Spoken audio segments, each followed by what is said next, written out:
تصور کریں ایک بہت بڑی کامیابی ملی ہے، وہ مقام یا وہ رشتہ جس کی برسوں سے تمنا تھی، چند دن گزرتے ہیں اور پھر کمرے میں ایک پراسرار سرد خاموشی چھا جاتی ہے، ایک ایسا خلا جو اندر ہی اندر سب کچھ نگلنے لگتا ہے۔ آج کے اس ڈیپ ڈائیو میں ہم اسی تاریک حقیقت کا جائزہ لے رہے ہیں، یعنی دنیاوی خواہشات کا الہی تضاد۔ ہمارا مقصد یہ سمجھنا ہے کہ ہر منزل پر پہنچ کر یہ کیوں لگتا ہے کہ یہ وہ جگہ تو نہیں تھی جس کی تلاش تھی۔ دیکھیں، اگر ہم ان نفسیاتی مقالوں اور تحریروں کو غور سے پڑھیں تو یہ ایک بہت بے رحم تضاد ہے۔ ہم سمجھتے ہیں کہ اگلی کامیابی ہمیں مکمل کر دے گی، جبکہ در حقیقت وہ ایک سراب ہے۔ بالکل ایک سراب ہے۔ یہ بالکل ایسا ہے جیسے شدید پیاس کی حالت میں کوئی سمندر کا نمکین پانی پی لے۔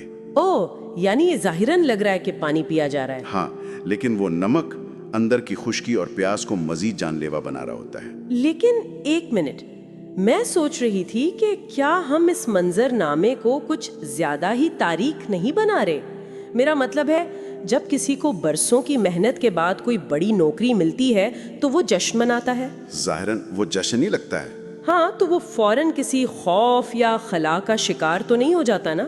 کیا یہ صرف ایک فلسفیانہ مبالغہ نہیں ہے؟ اگر ہم ان ذرائع میں موجود نیورولوجیکل اور لاشعوری حقائق کو دیکھیں تو کہانی کچھ اور ہی ہے۔ کامیابی ملتے ہی دماغ کا ڈوپامین لیول عارضی طور پر بڑھتا ہے، صحیح، لیکن پھر وہ بہت تیزی سے اپنی پرانی سطح پر گر جاتا ہے تاکہ انسان کو اگلی چیز کے لیے فوراً بے چین کر سکے۔ مطلب وہ تسلی صرف چند لمحوں کی ہوتی ہے۔ اور اس سے بھی تاریک حقیقت یہ ہے کہ جب کوئی نعمت ملتی ہے تو وہ تنہا نہیں آتی، وہ اپنے ساتھ لاشعور میں ایک بہت سرد خوف لے کر آتی ہے، اسے کھو دینے کا خوف۔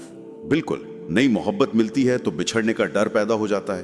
دنیا کی ہر خوشی کے ساتھ اس کے فنا ہونے کا، اس کے چھن جانے کا سایہ جڑا ہوا ہے۔ یہ واقعی یہ اندر تک خوف زدہ کر دینے والی بات ہے۔ اگر ہر خوشی کے ساتھ اسے کھونے کا خوف پیکج میں آتا ہے تو انسان کبھی مکمل طور پر پرسکون نہیں رہ سکتا۔ ہاں، اور کیا یہی وجہ ہے کہ ایک شخص جس کی زندگی بظاہر بے عیب ہے، جس کے پاس ہر مادی سہولت ہے، وہ رات کے اندھیرے میں بالکل ٹوٹا ہوا محسوس کرتا ہے؟ یہی وہ سوال ہے جو پیچھا نہیں چھوڑتا کہ سب کچھ تو حاصل کر لیا، پھر بھی اندر یہ گڑھا کیوں ہے؟ تو پھر ان حوالوں میں اس کا کیا جواب ملتا ہے؟ ان فلسفیانہ حوالوں میں اس کا جواب بہت منطقی ہے۔ میرا ماننا ہے کہ انسان دراصل ایک فریب میں مبتلا ہے۔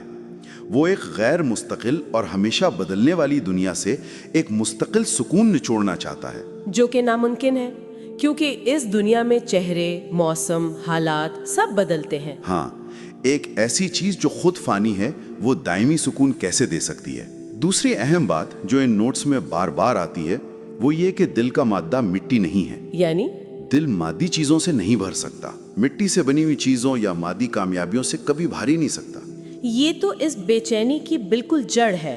مٹی سے بنی چیزیں غیر مادی دل کو نہیں بھر سکتی۔ جی ہاں، لیکن دوسرے رخ پر غور کریں تو اکثر انسان کو وہ گہرا سکون دنیا کی کسی بڑی فتح میں نہیں ملتا جو محض ایک لمحے کی خاموش دعا یا سجدے میں مل جاتا ہے۔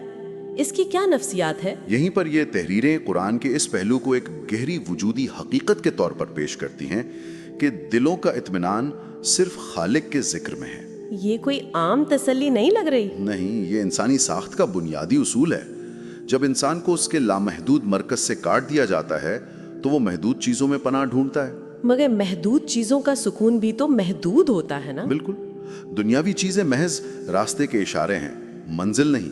جس نے دنیا کو صرف ہاتھ کی حد تک رکھا، ایک ٹول کے طور پر، وہ سرد خوف سے محفوظ رہا، اور جس نے اسے دل کی گہرائی میں اتار لیا، وہ ہمیشہ ادھورا رہا۔ گویا یہ اندھی دوڑ جس کا ہم حصہ ہیں وہ محض ہماری رفتار بڑھا رہی ہے، منزل کے قریب نہیں کر رہے۔ ہم باہر کی دنیا کو فتح کر کے اپنا دفاع مضبوط کر رہے ہیں، مگر اندر کا محاذ بالکل تنہا ہے۔ اور یہیں ہم واپس اسی پراسرار خاموشی کی طرف لوٹتے ہیں جس سے ہم نے آغاز کیا تھا۔ ہر بڑی فتح کے بعد جب وہ بھاری خاموشی کمرے کی دیواروں سے ٹکراتی ہے اور روح سرگوشی کرتی ہے، ہاں، کہ یہ بھی خوب ہے مگر میں اب بھی کچھ اور ڈھونڈ رہی ہوں۔ یہ ایک بہت چبھنے والا احساس ہے۔ تو ذرا سوچئے، اگر وہ کچھ اور جس کی تلاش میں انسان دیوانہ ہے وہ اس دنیا کا حصہ ہے ہی نہیں تو ہم اپنی پوری زندگی اسے یہاں کیوں تلاش کر رہے ہیں؟